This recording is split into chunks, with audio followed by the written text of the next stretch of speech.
saya bersekolah di sekolah Yayasan Katolik dan alhamdulillah beberapa tahun belakangan sampai sekarang ini saya diamanahkan untuk menjadi pengurus DKM Masjid Jami Nurul Huda. Bismillahirrahmanirrahim. Ya ayyuhalladzina amanu dkhulu fis silmi kaffah.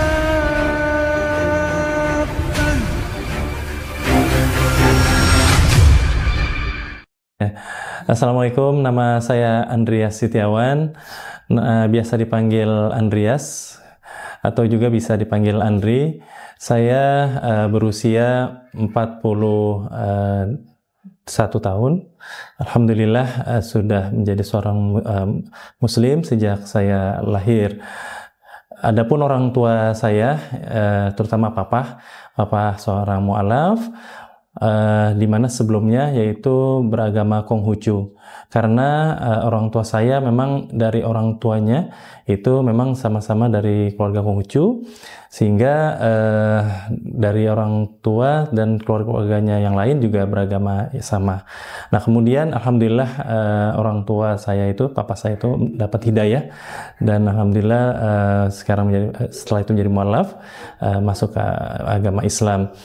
Nah setelah menjadi mu'alaf, belajar agama Islam, sampailah di mana papa saya ketemu dengan ibu saya gitu ya, dan alhamdulillah menikah. Dan setelah itu hadirlah saya lahir saya tahun 1983. Kemudian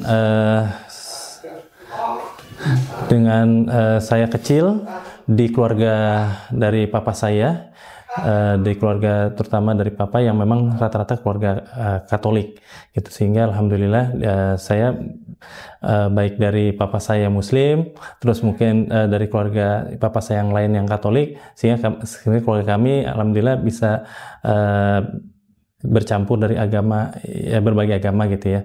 Alhamdulillah kita rukun, kita alhamdulillah bisa guyub gitu ya. Dan kemudian setelah itu kecilnya saya disekolahkan di sekolah TK, di mana TK ini masih boleh dibilang yayasan Katolik gitu, yang dari situ saya belajar pelajaran agama Katolik gitu ya. Memang dari kecil saya tidak mengenal pelajaran agama Islam, sehingga ya mau tidak mau saya tidak mendapatkan pelajaran Islam gitu. Kemudian dilanjut sekolah SD juga sama, kebetulan yayasannya juga yayasan Katolik. Alhamdulillah lulus, kemudian masuk ke sekolah SMP di yayasan sama, yayasan Katolik juga. Kemudian ketika masuk tingkat SLTA pun juga sama, sekolahnya sekolah yayasan Katolik. Jadi ini yayasan Katolik yang mempunyai dari mulai SD, SMP sampai SLTA gitu. Nah disitulah saya untuk profil singkat saya kurang lebih seperti itu.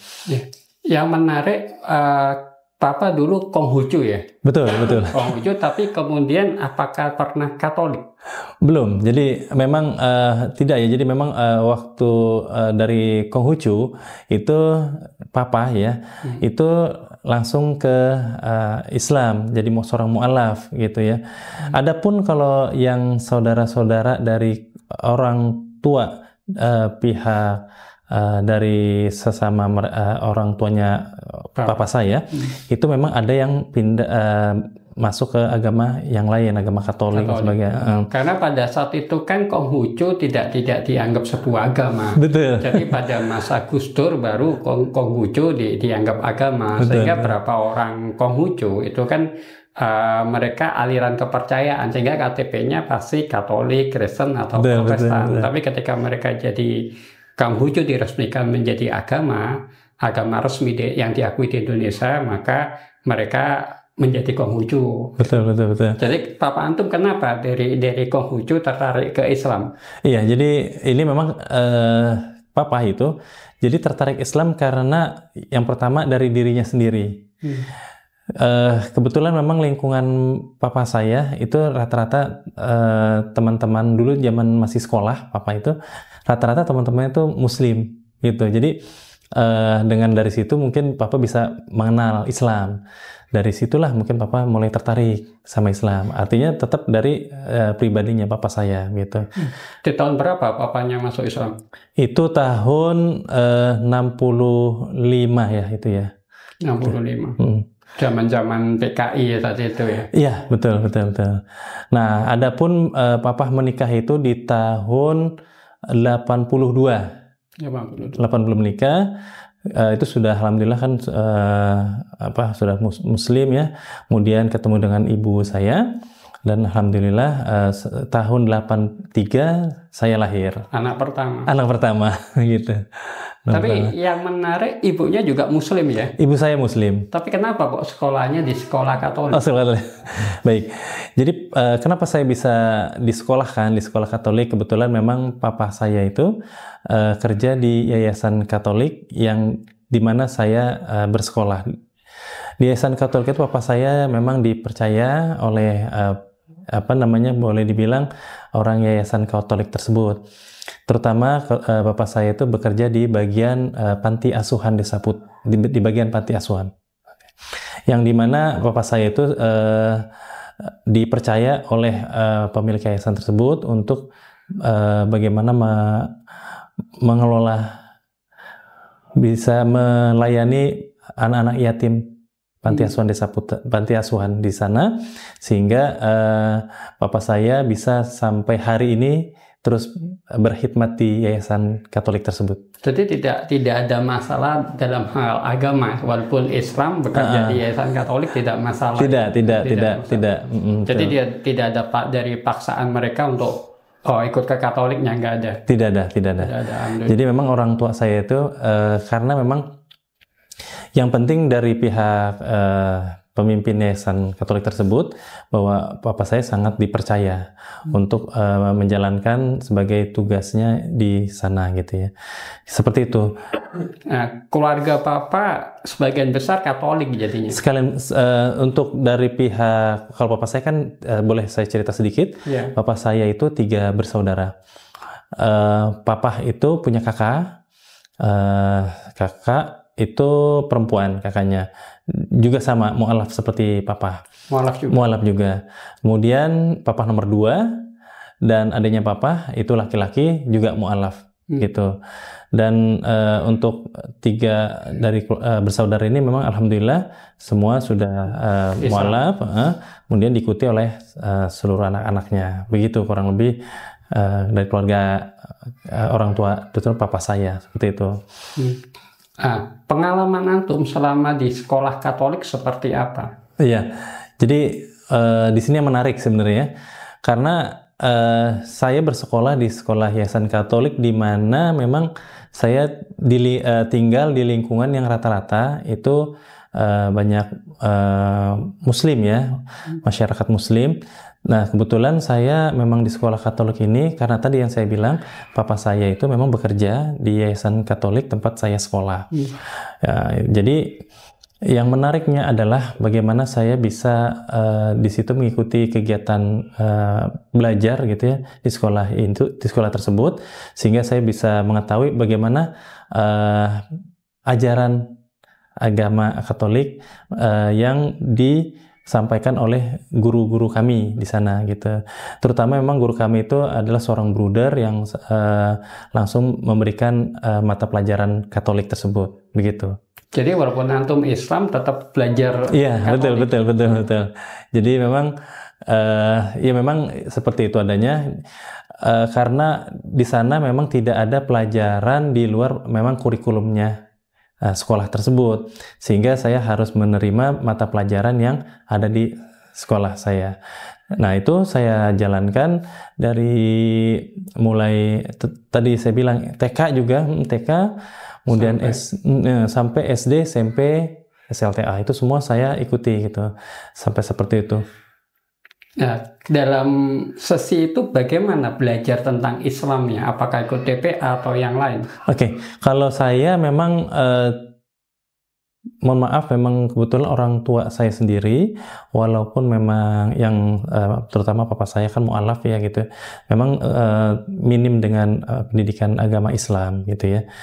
Jadi saya sendiri memang saat itu ketika masih kecil, kemudian bersekolah di sekolah Katolik, saya memang tidak mengenyam atau pendidikan yang non formal untuk agama saya, sehingga pada saat itu saya betul-betul untuk agama saya sendiri minim sekali pendidikan agamanya gitu kan.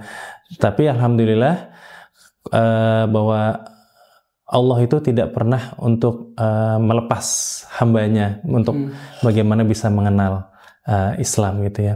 Sehingga ketika pada saat saya SLTA ya, itu waktu itu sempat ada salah satu kakak kelas yang sangat baik, yang mengenalkan saya agama Islam, dalam arti itu bagaimana saya bisa belajar gitu ya.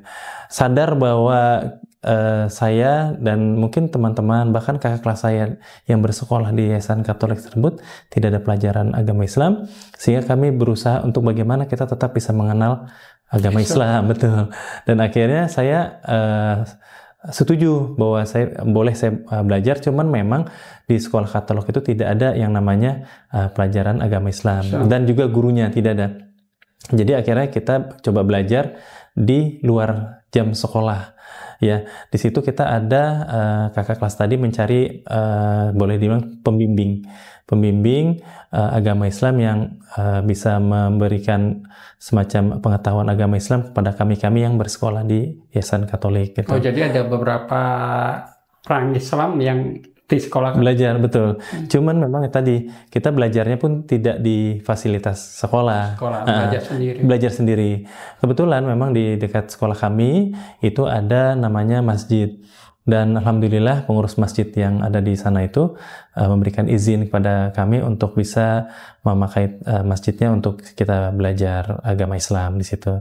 Sehingga alhamdulillah walaupun kita belajarnya seminggu sekali itu sudah sangat membantu kami untuk belajar agama Islam seperti itu. Jadi seorang anak mu'alaf pun butuh perjuangan dalam mempelajari Islam. Betul. Bagaimana rasanya?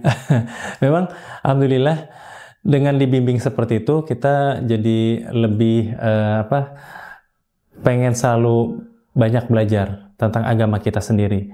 Kita sadar bahwa dari kecil kita memang tidak begitu dikenalkan agama Islam. Karena juga dari kecil kita memang langsung sekolah di yayasan Katolik, sehingga tidak dapat pelajaran agama Islam. Sehingga alhamdulillah ketika mungkin Allah bahwa telah istilahnya memberikan jalan bahwa saya akhirnya bisa mengenal agama Islam dari kakak kelas saya, juga dari para alumni yang akhirnya membantu untuk bisa menghadirkan pembimbing untuk belajar agama Islam gitu. Pernah nggak antum tertarik untuk masuk Katolik? Kalau untuk mengarah ke sana, sepertinya memang belum sampai kepikiran. Kenapa? Karena bagaimanapun papa saya kan memang sudah menjadi mu'alaf gitu ya. Adapun kalau saya sekolah di sekolah Katolik itu hanya sebagai pengetahuan saya gitu, dan lebih dari itu menjadi penguat bahwa dengan saya sudah berislam, saya belajar agama Islam, saya juga tahu dengan agama di luar Islam, terutama agama Katolik yang kebetulan saya bersekolah di sana gitu. Sehingga saya anggap bahwa dengan saya belajar agama Katolik di sekolahan saya jadi semakin kuat dengan keimanan Islam saya gitu, bahwa saya harus semakin tekun belajar agama Islam. Kemudian saya juga harus bagaimana banyak saya mencari orang-orang yang bisa mendukung saya supaya saya semakin kuat di dalam belajar agama Islam, seperti itu. Karena kan ini orang tua mu'alaf, kemudian sekolahnya Katolik, pendidikan tentang Islam minim seminggu sekali. Apa yang membuat antum kok nggak ingin masuk Katolik? Apa yang bertentangan dengan iman antum? Ya, jadi memang kalau saya tetap untuk belajar agama Katolik tetap gitu ya. Cuman saya melihat memang di sinilah pentingnya kita belajar agama kita, agama Islam. Jadi kita semakin yakin bahwa yang kita pelajari, terutama ketauhidan, keesaan Allah, itu sangat penting. Kenapa? Karena kita jadi tahu bahwa siapa yang kita sembah, gitu ya. Sehingga kita bisa mengetahui bagaimana kita untuk menyembah kepada Tuhan yang Esa, gitu. Disinilah kita harus banyak-banyak belajar dari guru-guru ngaji, sehingga kita bisa tahu bahwa pentingnya kita untuk lebih mengenal agama Islam, supaya kita bisa menjaga agama kita sendiri dari hal-hal yang bisa mengganggu ketauhidan agama kita, seperti itu. Jadi antum sama sekali nggak percaya tentang Trinitas tuh ini ya? Ya memang disinilah dengan kita belajar agama kita semakin yakin bahwa apa yang saya pelajari di sekolah selama ini, yang boleh dibilang itu sudah belasan tahun, kita semakin mantap dengan agama kita, agama Islam ya, gitu, bahwa keesaan Tuhan, keesaan Allah itu memang itu yang harus kita jaga ya, kita pegang kuat. Qul huwallahu ahad. Katakan bahwa Allah itu Maha Esa. Tidak ada ilah-ilah yang lain. Sebagaimana kita bersyahadat ketika kita sebagai seorang muslim. Asyhadu an la ilaha illallah wa asyhadu anna Muhammadar Rasulullah. Aku bersaksi tiada ilah, tiada Tuhan lain selain Allah. Dan Nabi Muhammad adalah utusan Allah. Di situ teman-teman Islam ada nggak yang dia masuk Katolik? Iya, jadi memang ini artinya dengan kita belajar agama di luar agama kita sendiri, memang pasti ada yang namanya pengaruh ya, istilahnya begitu. Sehingga bagaimana kita bisa menjaga agama kita sendiri, yaitu tadi kita harus bisa lebih banyak belajar agama kita. Ada yang terpengaruh, ada gitu ya, karena yang namanya setiap orang Muslim pasti berbeda-beda dalam mengenal agamanya sendiri. Adapun di sekolah kami gitu, terutama di sekolah di kelas saya, memang ada pengalaman dari teman saya sendiri, yaitu teman sekelas, di mana ketika ada salah satu teman kami yang ternyata belakangan kami tahu bahwa sudah berpindah agama. Dari Islam ke Katolik. Iya, dari Islam ke Katolik. Dan itu sangat kita sayangkan atau kita sedih ya gitu, bahwa ternyata memang ya kita memang inilah kenapa bisa seperti itu, ya memang ini kembali ke individu masing-masing gitu, bahwa kita harus memegang agama kita dengan kuat, itu betul ya. Kenapa? Karena memang kita berada di lingkungan yang dimana untuk mendapatkan pendidikan agama yang memang bukan agama kita sendiri gitu, itu sangat sekali kita begitu kuat ya gitu, sehingga kita harus punya benteng gitu, bahwa agama Islam, kita belajar agama Islam itu tujuannya adalah supaya kita, walaupun kita misalnya di sekolah Katolik atau mungkin teman-teman kita yang mayoritasnya juga Katolik, tapi kita bisa membentengi diri kita dan agama kita. Cara membentenginya seperti apa? Oke, jadi memang setelah kejadian seperti tadi itu kita ambil jadi pelajaran bahwa kita boleh mempunyai pengetahuan di luar agama kita sendiri gitu ya. Dengan cara ya tadi kita punya tadi lingkungan kita, terutama lingkungan yang bagaimana yang mengenalkan kita ajaran Islam, kita mungkin punya guru ngaji, kita punya teman-teman yang bisa mengajak kita lebih semangat untuk belajar mengaji gitu. Sehingga disitulah, walaupun kita di sekolah kita sendiri mungkin pelajarannya agama Katolik, tapi setidaknya kita sudah ada benteng gitu. Sehingga apapun yang kita dapat dari sekolah kita, itu kita bisa lebih bisa menjaga diri agama kita sendiri. Tapi pesan bagi orang Muslim, sebaiknya mereka mensekolahkan anaknya di madrasah atau di umum atau di sekolah Katolik. Oke, jadi gini, memang ini kan kembali lagi dulu ya, dulu memang bahwa sekolah Katolik itu dikenal dengan sekolah yang sangat favorit. Kenapa bisa favorit? Pertama memang kurikulumnya. Kurikulumnya itu memang sangat berkualitas, dari pelajarannya, tingkat kedisiplinannya gitu, dan juga dari hal-hal yang memang mereka tanamkan nilai-nilai sebagai siswa yang terpelajar. Saya bukan menjelekkan atau menganggap bahwa di luar itu jelek, cuman saya selama saya mengikuti sekolah yayasan Katolik, memang saya sangat merasakan sangat berbeda dibanding teman-teman saya yang mungkin sekolahnya sekolah di umum gitu. Akhirnya bahwa kita punya lingkungan yang sangat bagus gitu kan, itu memang kita akui. Cuman lagi-lagi memang itu pesan dari kami yang memang dia sekolah di sekolah Katolik, bahwa pentingnya tadi bahwa boleh kita di sekolah Katolik itu sebenarnya boleh, cuman tetap bentengi agama kita sendiri dengan selalu kita belajar agama kita sendiri. Kita punya lingkungan yang bisa mendukung kita untuk terus bisa belajar agama kita sendiri gitu. Tauhidnya harus kuat. Tauhidnya harus kuat, betul. Seperti itu. Nah, kemudian ada nggak teman antum yang Katolik akhirnya masuk Islam? Oke. Jadi cerita ini sebenarnya diketahui setelah kita semua lulus. Sebenarnya. Dan itu kebetulan memang ada salah satu teman kita pernah cerita, terutama waktu itu kita dari reuni ya, bahwa ada salah satu teman kita yang dulunya pernah sama-sama kita sekolah, yang kebetulan dulu waktu teman mainnya itu yang tadi sempat di awal saya bilang bisa keluar dari Islam gitu, dan ternyata orang yang dulu menyebabkan temannya itu menjadi keluar dari Islam, dan ternyata orang yang tadi yang mengajak ini akhirnya menjadi seorang mu'alaf. Kok bisa? Iya, karena kebetulan memang ini sekali lagi memang ini hidayah Allah.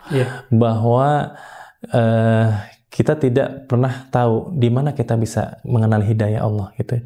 Nah, yang akhirnya teman yang tadi saya ceritakan tadi itu, ketika kita lulus sekolah, kemudian dia bekerja dan bertemu dengan pasangan hidupnya gitu, calon pasangan hidupnya, sehingga dia alhamdulillah dari situ dia mengenal Islam.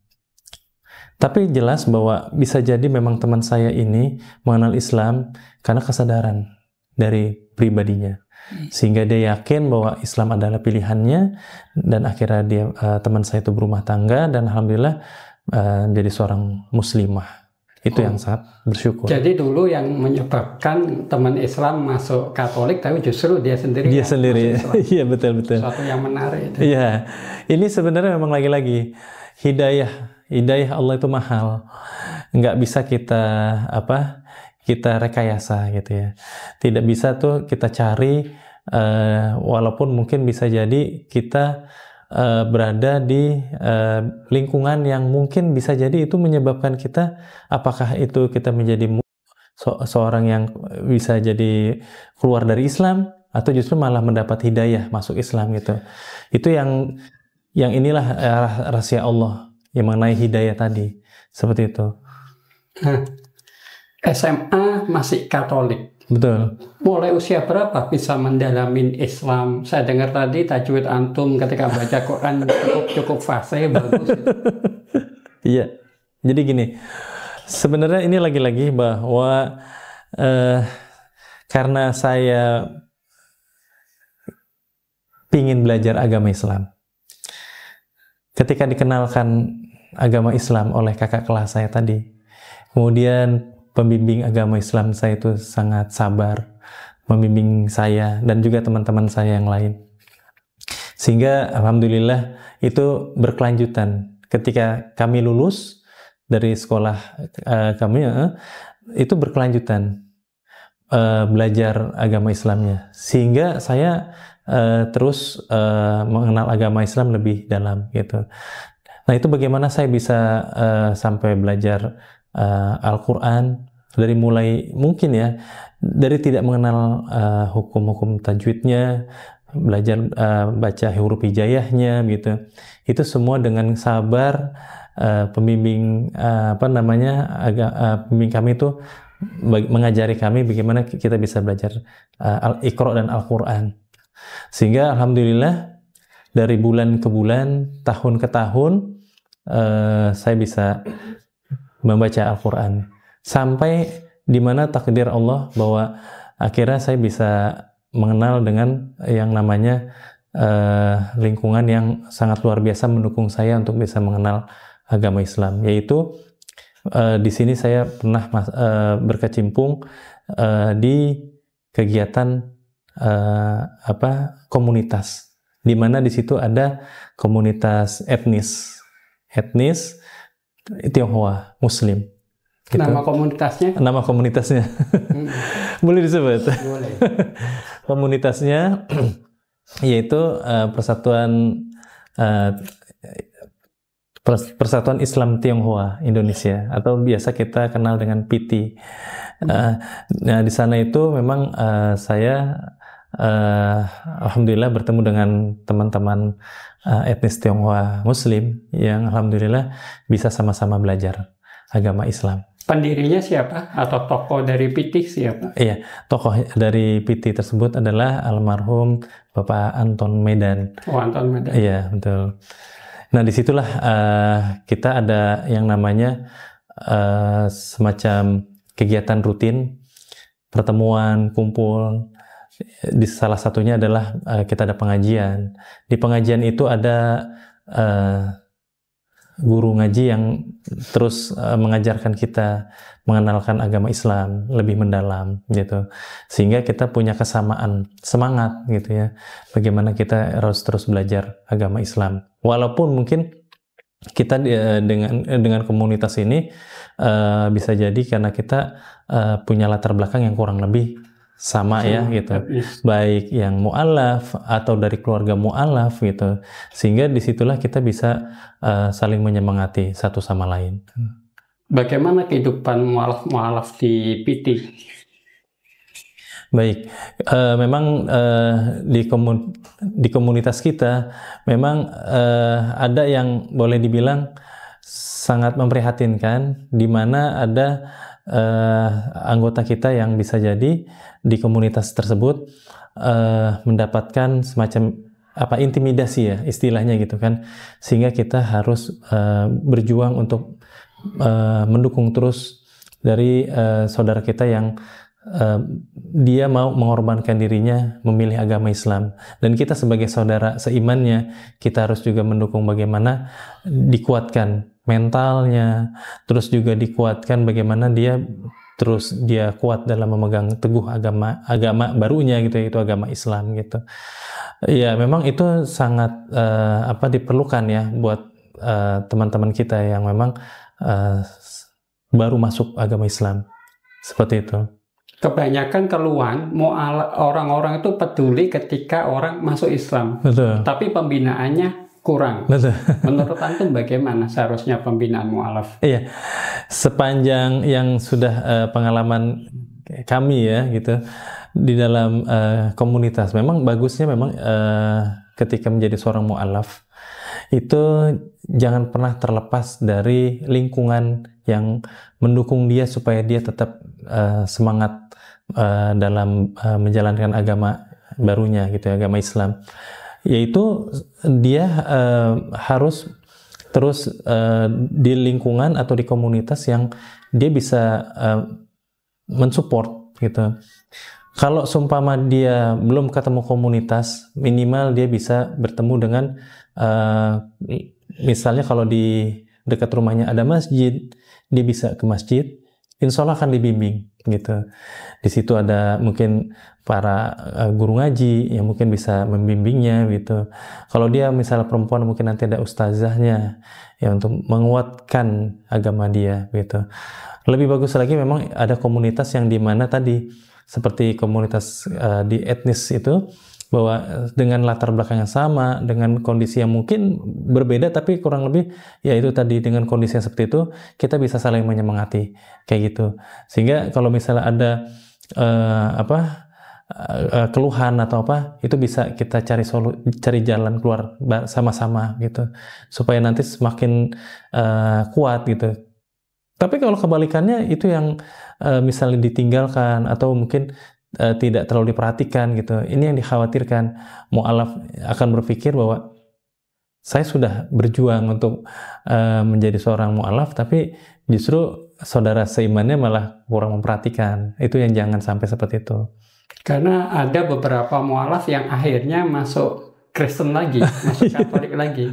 Itu kenapa kadang-kadang seperti itu? Iya, memang bisa jadi berbagai hal.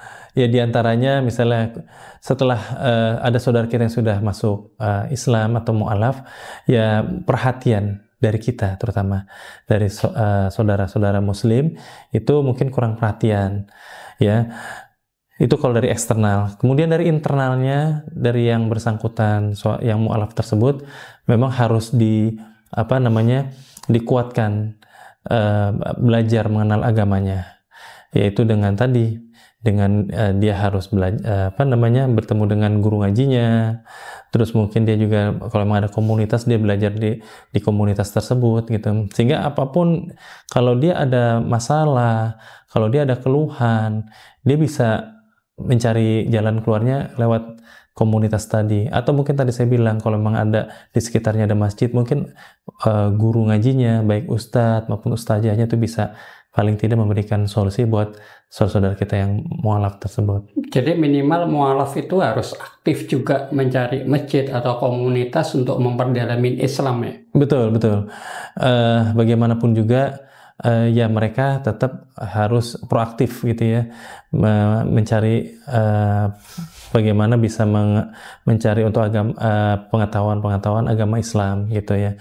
Kenapa? Karena mungkin dia masuk Islam, tetap bahwa kita yakin mereka karena diri mereka sendiri, baik dari mungkin mendapatkan pengetahuan agama Islam yang mungkin bisa jadi dari lingkungan atau mungkin dari media sosial dan sebagainya sehingga jadi mu'alaf. Tapi untuk bisa menguatkan itu memang dibutuhkan intensitas, harus istiqomah gitu supaya terjaga keislamannya. Syukur-syukur bisa lebih meningkat gitu ya, seperti itu. Antum merasakan suka duka sebagai keluarga mu'alaf ya? Iya. Bagaimana keyakinan Islam itu tetap ada dalam antum, apalagi ketika ujian hidup itu pasti adalah. Betul.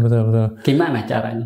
Iya, jadi memang kalau lingkungan dari keluarga memang di sini memang minim untuk mengajarkan, terutama khususnya kami anak-anak dari keluarga mu'alaf gitu, sehingga kita sendiri yang tadi saya sempat katakan sebelumnya bahwa kita sendiri yang harus bisa proaktif untuk mencari guru ngaji gitu ya, lingkungan terutama, sehingga yang bisa jadi keluarga kita yang minim dengan lingkungan yang memang pendidikan agama Islamnya, sehingga kita bisa tahu banyak dari lingkungan-lingkungan atau komunitas-komunitas yang mengajarkan keislaman kepada kita gitu. Walaupun keluarga kita mungkin minim pendidikan agama Islam, tapi alhamdulillah kita mendapatkan pengetahuan agama Islam dari luar, kita bisa bawa ke rumah gitu. Sehingga alhamdulillah dari situlah saya sendiri bisa mengangkat nama baik orang tua saya yang barangkali mungkin selama ini belum bisa, boleh dibilang tuh menjadi seorang muslim yang taat begitu, tapi dengan saya berusaha maksimal belajar agama Islam, ya mudah-mudahan hidayah Allah itu bisa datang ke orang tua kami, terus keluarga besar kami yang barangkali kita nggak tahu ya namanya hidayah ya, bisa jadi keluarga besar kita misalnya ada yang mungkin bisa akhirnya tersentuh hidayah dari Allah gitu. Nah, sekarang antum udah nikah, udah punya anak, bagaimana menanamkan nilai-nilai Islam kepada anak dan istri? Iya, alhamdulillah. Jadi disinilah memang pentingnya kita belajar Islam terus menerus. Kenapa? Karena ketika kita sudah berkeluarga, yang jelas bahwa kita tidak ingin menjadi seorang Muslim yang taat hanya untuk kita saja. Kita ada istri, kita ada anak, kita pengen anak, istri dan anak kita itu biar sama-sama taat pada Allah, gitu ya. Dan cita-cita kita adalah bagaimana ketika kita berumah tangga, ya, itu mudah-mudahan bisa kumpul kembali di surganya Allah Subhanahu wa Ta'ala. Itu cita-cita tertinggi, ya. Tapi bagaimana di dunia supaya kita bisa mewujudkan hal tersebut, yaitu tadi kita bisa menghidupkan ajaran-ajaran Islam, di mana yang mungkin saya dulu pernah belajar dari guru-guru ngaji, sehingga ketika kita sudah berkeluarga, istri kita bimbing, anak kita juga kita bimbing, sehingga kita harus satu keluarga usahakan memang kita harus bisa menanamkan nilai-nilai Islam yang lebih mendalam untuk keluarga kita. Sekarang antum aktivitas di masjid atau yang lain? Iya, jadi aktivitas saya alhamdulillah diamanahkan di pengurus masjid yang ada di dekat rumah saya. Di mana saya di sini memang alhamdulillah sudah, karena tadi saya proaktif untuk bisa bagaimana belajar agama Islam, sampai saya cukup lumayan lama di sini di masjid dekat rumah, sehingga para pengurus yang ada di masjid yang ada dekat rumah saya itu, melihat bahwa ini si Andri gitu kok tekun gitu ya. Jadi mereka mempercayakan saya menjadi pengurus di masjid dekat rumah saya gitu. Sehingga alhamdulillah dari situlah saya makin belajar agama Islam. Itu juga saya alhamdulillah luar biasa gitu untuk bisa mendukung keislaman saya gitu. Dan juga aktivitas saya selain ada di masjid juga saya juga sekarang mengikuti kegiatan yaitu pendidikan mubalik yang diadakan atau diselenggarakan oleh IKADI, yaitu Ikatan Dai Indonesia, yang alhamdulillah sudah berjalan. Dan disinilah pentingnya kita untuk terus belajar, jangan pernah berhenti untuk belajar gitu ya. Mungkin saat ini saya diamanahkan di mana saya berkhidmat di masjid dekat rumah saya menjadi seorang imam, dan alhamdulillah ada kesempatan lagi yaitu untuk belajar menjadi seorang penyampai dakwah, yaitu menjadi seorang dai seperti itu. Yang alhamdulillah ini lagi-lagi menjadi sebuah komunitas yang bagaimana kita menjadi untuk terus belajar, di mana kita yang tadinya menerima pendidikan agama Islam, sekarang kita belajar bagaimana menyampaikan, ya kan, menyampaikan agama Islam itu sendiri, baik untuk kita sendiri, untuk keluarga, maupun untuk masyarakat. Kenapa? Karena memang sebagaimana yang Nabi sampaikan, sampaikanlah walau satu ayat, gitu. Jadi pentingnya seorang Muslim untuk terus belajar agama Islam. Kenapa? Karena agama kita mengajarkan bahwa kita belajar itu dari mulai kita ditimang sampai kita nanti meninggal. Seperti itu. Itu hukumnya fardu ain, bahwa kita harus belajar terus menerus gitu. Tidak boleh berhenti gitu ya, kayak gitu. Yang sedikit terlewat. Iya. Setelah lulus SMA Katolik, kuliah di mana dan kegiatan keagamaan di masa kuliah seperti apa? Oke. Jadi setelah saya selesai SLTA, kemudian saya lanjut kuliah di Universitas Trisakti, di mana saya ngambil jurusannya yang sama seperti ketika saya ngambil tingkat SLTA tadi. Kebetulan SLTA saya itu SMK kejuruan, ya kejuruannya yaitu grafika. yaitu dunia printing atau percetakan. Ketika saya sudah lulus itu dari SLTA, saya lanjut di Universitas Trisakti. Saya jurusannya sama, yaitu teknologi grafika. Grafika yang mendalami terutama bagaimana kita bisa langsung berhubungan dengan proses cetak mencetak, mulai dari awal gitu ya sampai selesai cetak. Bahkan kalau kita di dunia industri terutama percetakan gitu ya, itu sampai pengiriman gitu, itu dipelajari di kampus saya itu. Nah kemudian di mana saya kuliah itu tidak hanya sekedar kita menuntut ilmu gitu ya, tapi di sana juga ada yang namanya kegiatan-kegiatan kemahasiswaan. Ya salah satunya yang kebetulan memang saya berkecimpung di salah satu unit kegiatan mahasiswa atau UKM itu, saya memilih kerohanian Islam. Disitulah saya mulai kembali lagi aktif untuk berorganisasi, berkumpul untuk bisa belajar lagi agama Islam secara formal gitu ya. Kenapa? Karena di tempat kampus saya itu alhamdulillah ada yang namanya kegiatan pengajian di salah satu kita bilang itu musola di kampus saya itu. Disitulah akhirnya saya bisa mengenal agama Islam lebih formal gitu. Kenapa? Karena di mata kuliah itu juga ada pelajaran agama Islam. Di luar mata kuliah saya juga di sana ada guru ngaji yang saya bisa belajar di tempat saya kuliah gitu ya. Nah disitulah akhirnya teman-teman Muslim juga akhirnya bergabung banyak di unit kegiatan mahasiswa Kerohanian Islam gitu.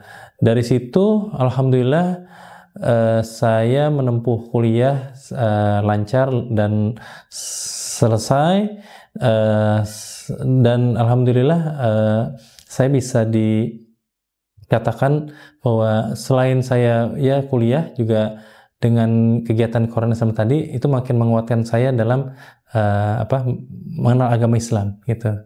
Bahkan mungkin ini yang jadi cerita kalau saya bilang tuh unik. Kenapa? Karena ada salah satu dosen saya waktu itu. Saya pernah ketemu beliau, salah satu dosen saya. Saya waktu itu mau berkonsultasi ke beliau.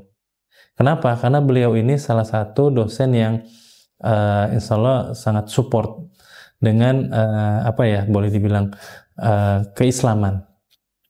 Sehingga ketika saya coba untuk bertemu beliau kaget. Loh ini Andreas ini kamu Muslim katanya gitu. Iya Pak, saya Islam. Oh saya pikir kamu bukan Islam katanya. Enggak, saya bilang saya Islam Pak gitu. Ya adapun saya ya itu akhirnya saya ceritain tuh kenapa saya mau bertemu dosen saya gitu. Yang alhamdulillah para dosen pun juga mensupport gitu kegiatan kita Kerohanian Islam yang alhamdulillah dari situlah mungkin saya bisa makin semangat yaitu belajar agama Islam gitu kayak gitu. Nah kemudian lulus dari kuliah tadi ya saya kemudian di lingkungan di rumah gitu ya tadi saya alhamdulillah diamanahkan menjadi pengurus masjid gitu. Dan itu sebenarnya memang baru-baru belakangan ini aja, berapa tahun belakangan ini. Sebelumnya adalah saya memang di sini di masjid dekat rumah saya itu, kebetulan nama masjidnya Masjid Jami Nurul Huda, Lenteng Agung gitu ya, dekat rumah saya. Dan di situ saya sebenarnya memang tadi karena saya mau belajar agama Islam, akhirnya saya belajar di Masjid Jami Nurul Huda, sehingga ketemu banyak guru ngaji, ketemu para istilahnya sepuh-sepuh yang bisa mengajarkan Islam kepada saya.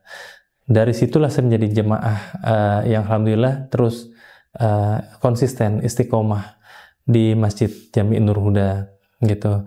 Dan alhamdulillah beberapa tahun belakangan sampai sekarang ini saya diamanahkan untuk menjadi pengurus DKM Masjid Jami Nurul Huda gitu, sampai hari ini. Bagian apa DKM? Iya, jadi di Masjid Jami Nurul Huda saya sebagai sekretaris DKM Masjid gitu. Seperti itu. Kegiatan di masjid apa aja? Oke. Jadi kalau kita di masjid ini terutama yang berkaitan dengan kegiatan ubudiyah, yaitu kegiatan dakwah dan ubudiyah ya. Jadi salah satunya adalah bagaimana kita memakmurkan masjid. Salah satunya sholat berjamaah. Kita di sini Masjid Jami Nurul Huda posisinya persis di samping jalan besar, itu jalan utama, yang dimana banyak jamaah musafir yang sholat di Masjid Jami Nurul Huda. Sehingga kami sebagai pengurus masjid itu berkewajiban untuk menghadirkan imam yang insya Allah bisa menjadi mengimami sholat berjamaah yang punya kualitas yang insya Allah cukup baik gitu. Sehingga sholat berjamaah ini menjadi buat jamaah musafir itu menjadi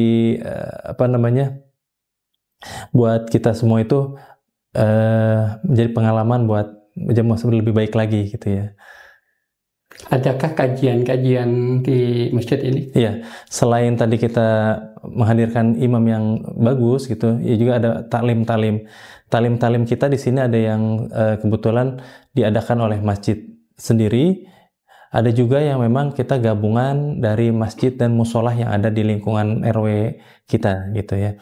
Ya, dalam seminggu itu kita ada pengajian untuk masjid kita sendiri, itu ada seminggu sekali. Ya, itu diadakannya setiap hari Ahad subuh atau Minggu subuh. Adapun yang sifatnya gabungan, majelis taklim gabungan masjid dan musolah se-RW kami, itu ada juga seminggu sekali. Ada yang memang diadakannya ketika setelah sholat maghrib sampai dengan menjelang isya. Ada juga yang diadakannya setelah sholat subuh gitu. Jadi ada namanya majelis taklim kuliah subuh Kamis, seperti itu. Di masjid ini apakah pernah mengislamkan mu'alaf dan program pembinaan mu'alafnya seperti apa? Iya, kalau di Masjid Jami Nurul Huda pernah ada para mu'alaf ya, para mu'alaf yang memang bersyahadat di masjid ini, dan alhamdulillah gitu ya. Kebetulan waktu itu pas bulan Ramadan kalau nggak salah gitu ya, itu ada salah satu jemaah yang memang dia bersyahadat di masjid ini gitu ya.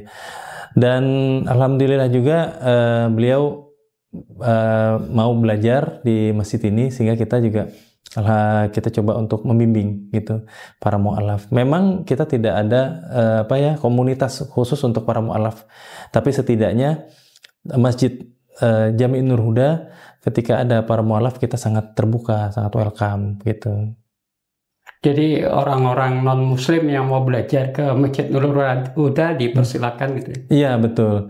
Jadi memang kita di sini di Masjid Jami Nurul Huda kita sangat membantu gitu ya. Apabila ada saudara-saudara kita yang mungkin pengen belajar agama Islam gitu ya. Memang secara umum kita di sini memang tidak menjadi seperti komunitas yang sebelumnya saya pernah aktif gitu ya. Tapi setidaknya apabila ada saudara kita yang mungkin baru masuk Islam, kita sangat terbuka untuk membantu mereka. Di IKADI antum tujuannya seperti apa? Iya, jadi memang saya itu ketika di Masjid Jami Nurul Huda tempat kami berhikmat menjadi imam di masjid ini. Jadi memang disinilah kita dituntut bahwa selain kita menjadi seorang imam, kita juga bisa menyampaikan agama Islam kepada terutama jamaah kita sendiri maupun kepada masyarakat luas gitu ya. Sehingga perlu yang namanya pembekalan Oleh karena itu Masjid Jami' Nurul Huda alhamdulillah bisa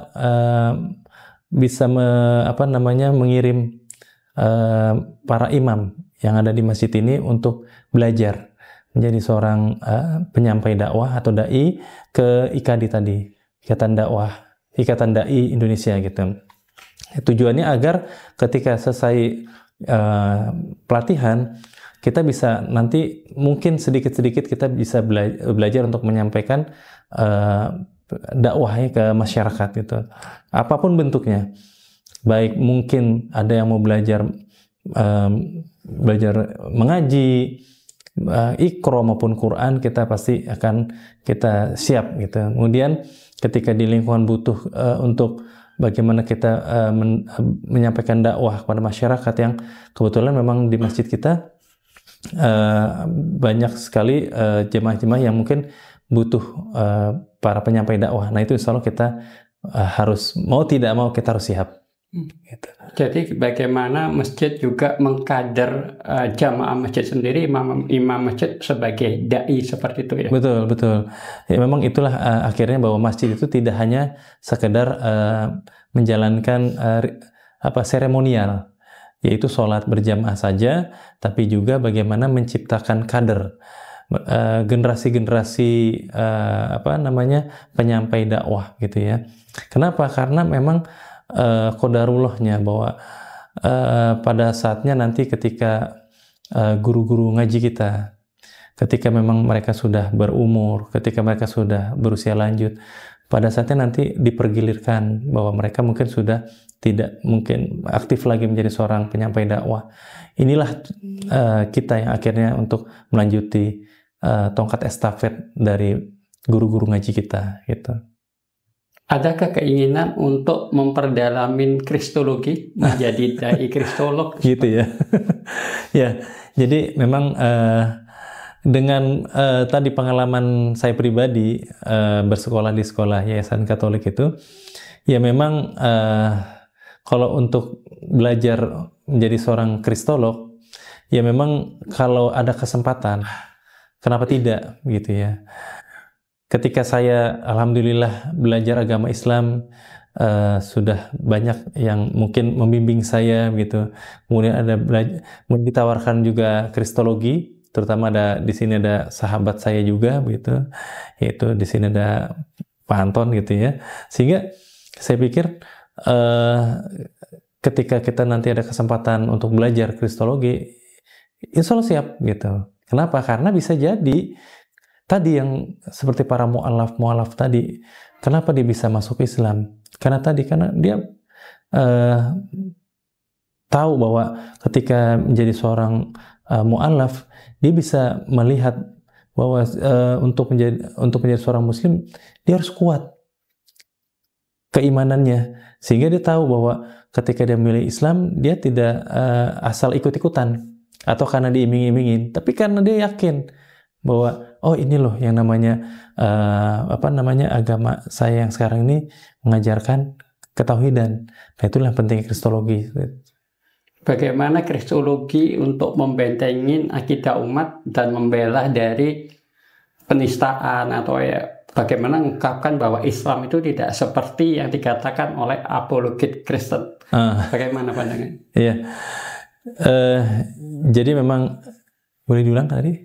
Boleh diulang. Bagaimana tanggapan antum tentang apologi Kristen yang selalu menjelek-jelekan Islam? Oh ya, kalau untuk kita yang sudah memilih Islam gitu ya, ya yang jelas kita harus tetap istiqomah dengan pilihan kita. Tetap apapun yang mereka sampaikan, kejelekan-kejelekan mengenai Islam gitu, kita yakin bahwa sesungguhnya mereka memang tujuannya bagaimana untuk supaya orang ragu terhadap Islam, orang Islam ragu terhadap Islam, sehingga kita orang Islam sendiri bagaimana kita harus membentengi diri kita, yaitu dengan belajar agama kita sendiri gitu. Terserah orang di luar Islam itu menjelekkan agama Islam gitu. Adapun tadi belajar kristologi itu juga penting. Kenapa? Dengan tadi kita belajar kristologi, kita bisa membentengi agama kita sendiri, sekaligus kita bisa tahu bagaimana kita bisa tahu bahwa agama kita itu lebih apa namanya untuk ketauhidan Lebih sempurna. lebih sempurna, betul. Jadi otomatis antum yang dari kecil walaupun muslim tapi pendidikannya Katolik semakin yakin bahwa ketauhidan itu lebih benar. Iya, memang akhirnya bahwa disinilah dengan kita mengenal agama Islam lebih dalam, gitu kan. Akhirnya bahwa kita yakin bahwa sampai akhir hayat kita tetap bahwa agama kita agama yang benar.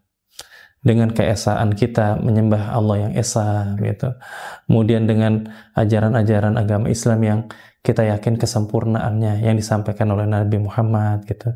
Sehingga bisa jadi ketika kita sudah menjalankan ajaran-ajaran agama Islam dengan baik dan benar, insya Allah hidayah akan datang buat saudara-saudara kita yang mungkin saat ini belum mendapatkan hidayah, tapi mudah-mudahan nanti bisa mendapatkan hidayah.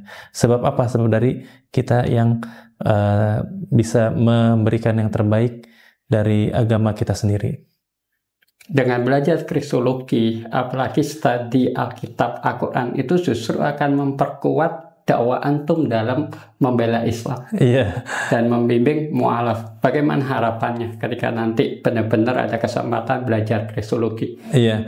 Ya memang akhirnya bahwa keinginan kita ketika kita belajar kristologi, ya memang itu bisa sebanyak mungkin kita menjadi jalan hidayah. Hidayah tetap milik Allah, cuman jalan hidayah seperti dari kita yang belajar kristologi itu kita bisa semaksimal mungkin kita bisa berikan kepada mungkin orang yang belum mengenal Islam jadi mengenal Islam, kayak gitu. Ya, closing statement dari perjalanan antum tadi, dari keluarga yang Katolik, lingkungan yang sekolah Katolik, apa pesan antum kepada orang Islam? Iya, pesan dari saya yang mungkin alhamdulillah ada pengalaman belajar agama yang dimana saya mendapat banyak pengetahuan yang itu memang bukan agama saya, tapi saya mendapat begitu banyak kesempatan untuk mengetahuinya. Yaitu pesan saya, tetaplah kita harus berpegang teguh dengan agama kita. Belajar, terus kemudian kita mempunyai pembimbing, terus kemudian kita mungkin kalau ada komunitas juga kita bisa mengikutinya supaya kita lebih kuat.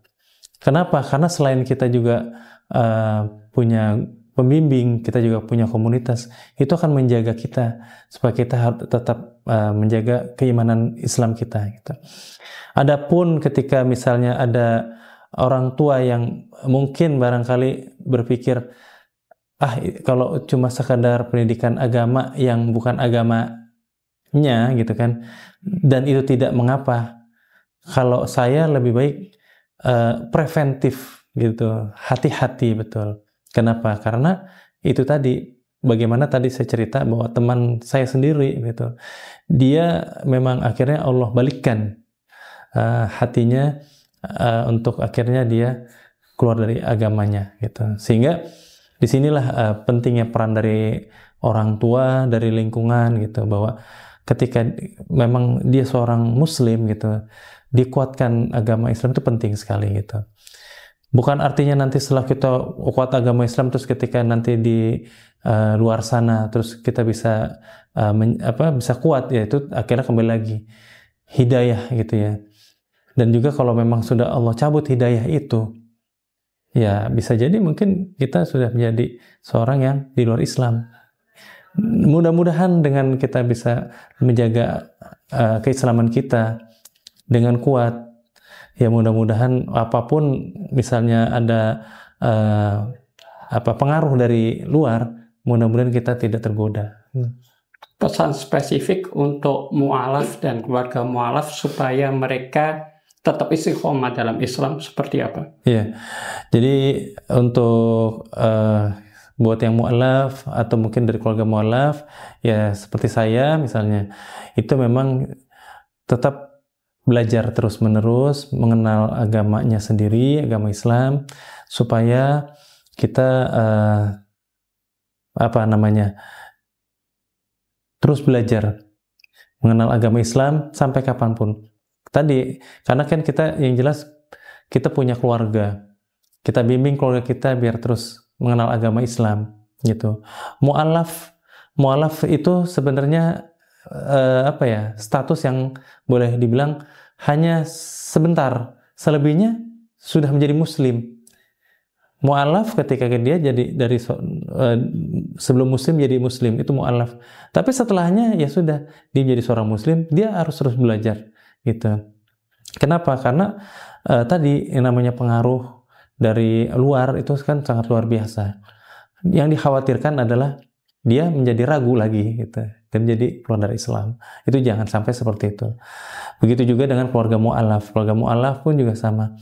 Keluarga mu'alaf juga harus, boleh dibilang, dia harus tetap menjaga agamanya, gitu. Walaupun mungkin di keluarga besarnya bisa jadi dia berbeda, gitu ya. Ada saudara-saudaranya yang mungkin masih dengan agamanya yang lain dengan kita, tapi kita harus tetap bisa menjaga persaudaraan, gitu, supaya kita tetap tidak merasa bahwa dengan kita beda dengan mereka kita jadi menjauh. Itu tidak. Alhamdulillah di keluarga saya walaupun kita sudah menjadi terutama orang tua saya yang sudah mu'alaf, tapi saudara-saudara semua kita alhamdulillah masih tetap bisa, ya boleh dibilang masih bisa guyup seperti itu. Pada pemirsa Ngaji Cerdas, dari saya sangat berterima kasih atas kesempatan yang diberikan kepada saya. Bagaimanapun juga kita sebagai salah seorang keluarga mu'alaf itu sangat bersyukur pada Allah Subhanahu wa taala, di mana hidayah itu memang sangat mahal. Sehingga buat saudara-saudara saya, saudara kita yang lain yang mungkin menjadi di lingkungan keluarga yang mungkin tidak seperti kebanyakan muslim pada umumnya, disinilah kita punya kesempatan untuk bisa memberikan nilai positif keislaman kita buat mungkin saudara-saudara mu'alaf kita yang lain, bahwa kita juga bisa menjadi seorang mu'alaf yang lebih baik dari yang mu'alaf dari seorang muslim yang mungkin dari awalnya sudah beragama Islam, gitu. Sehingga banyak saudara-saudara kita yang mu'alaf yang barangkali dia lebih pengetahuan Islamnya lebih baik, gitu. Dalam arti mereka itu bisa tahu tentang pengetahuan tentang Islamnya, sehingga bisa menjadi seorang pendakwah bahkan, gitu ya. Yang dimana mungkin dulunya tidak mengenal Islam, tapi setelah menjadi seorang mu'alaf menjadi seorang pendakwah yang sangat luar biasa. Itu yang mungkin pesan dari saya sebagai closing statement. Itu sebagai akhir kata dari saya. Mohon maaf apabila ada yang salah dalam penyampaian, atau mungkin ada yang mungkin kekurangan di sana sini, mungkin pengetahuan yang mungkin bisa jadi ada yang saya lupa, atau mungkin saya ada yang salah, mungkin nanti bisa dikoreksi, gitu. Tapi itulah yang dapat saya sampaikan. Terima kasih kepada teman-teman kru Ngaji Cerdas. Dari saya, Assalamualaikum warahmatullahi wabarakatuh. Bismillahirrahmanirrahim. Assalamualaikum warahmatullahi wabarakatuh. Ya, kembali lagi ya teman-teman sekalian yang dirahmati oleh Allah Subhanahu wa taala. Bersama dengan saya Hendriko Santoso selaku narasumber di Ngaji Cerdas, mencerdaskan umat. Nah, teman-teman, di sini ada produk bagus nih. Namanya Sultan Parfum. Parfum para perindu surga. Nah, di sini ada 4 macam produk nih. Yang pertama, parfum dengan aroma Raudhoh. Parfum dengan aroma Hajar Aswad. Parfum dengan aroma kasturi. Dan yang keempat adalah parfum aroma 2000 bunga.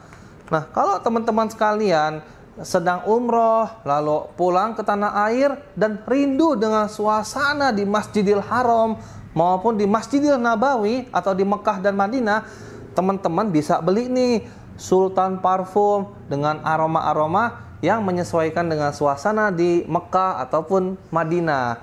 Nah, selain teman-teman beli parfum ini, nanti teman-teman dapat bonus gratisannya juga. Apa aja sih teman-teman gratisannya? Nih, yang pertama nanti teman-teman dapat kitab atau buku saku zikir pagi dan petang sesuai dengan sunnah. Nah, yang kedua, teman-teman nanti dapat gratis tasbih nih. Wah, lucu banget ya, imut nih, bisa dibawa kemana-mana. Yang ketiga, nanti teman-teman dapat juga nih kertas untuk bagaimana sih parfum ini digunakan untuk saat suasana apa aja. Di sini udah dijelasnya teman-teman semua. Nah, jadi teman-teman jangan lupa nih dibeli, informasinya ada di sini nih. Nah, dengan teman-teman membeli produk parfum Sultan ini, teman-teman sama saja dengan membantu operasional dakwahnya channel YouTube Ngaji Cerdas. Nah, luar biasa kan? Dengan harga berapa teman-teman sekalian? Cukup dengan 90 ribuan saja, teman-teman sudah bisa dapatkan ini semua nih. Masya Allah ya. Ini semua nih, semua teman-teman bisa dapatkan hanya dengan 90 ribuan rupiah. Teman-teman juga sudah termasuk membantu operasional dakwah, support channel YouTube Ngaji Cerdas. Nah, luar biasa kan? Nah, jadi tunggu apa lagi teman-teman ya? Segera hubungi di sini nih, di link yang tertera di bawah ini ya. Terima kasih ya teman-teman sudah menonton. Assalamualaikum warahmatullahi wabarakatuh.